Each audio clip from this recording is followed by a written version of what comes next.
आयनन enthalpy.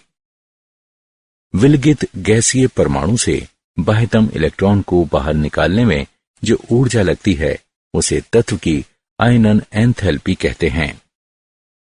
यदि हम किसी गैसीय परमाणु A को आयनन ऊर्जा प्रदान करते हैं तो ये एक इलेक्ट्रॉन को बाहर निकालता है।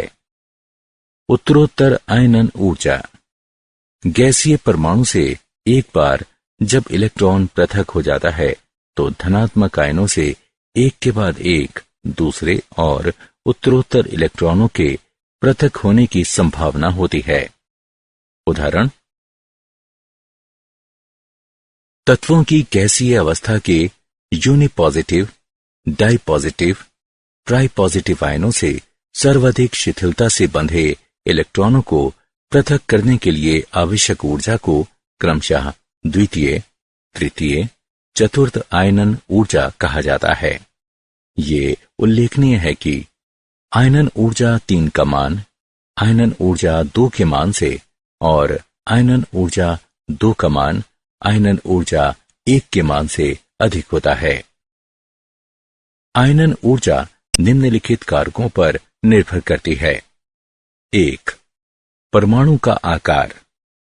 जैसे ही परमाणु का आकार बढ़ता है, बाह्यतम इलेक्ट्रॉनों पर नाभिक की पकड़ ढीली पड़ जाती है और उन इलेक्ट्रॉनों को पृथक करना और आसान हो जाता है। इस तरह आयनन ऊर्जा परमाणु के आकार में वृद्धि के साथ घट जाती है। 2. नाभिकीय आवेश की मात्रा। नाभिकीय आवेश की मात्रा बढ़ने के साथ इलेक्ट्रॉन का पृथक्करण कठिन हो जाता है, अतः आयनन ऊर्जा बढ़ती है। 3. आवरण प्रभाव।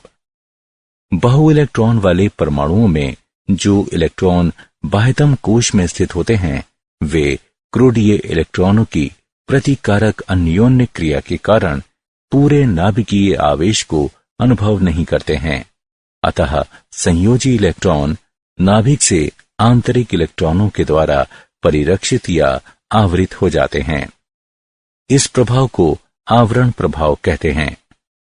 आंतरिक इलेक्ट्रॉनों की संख्या में वृद्धि के साथ आयनन ऊर्जा में कमी आती जाती है। 4. इलेक्ट्रॉनिक विन्यास।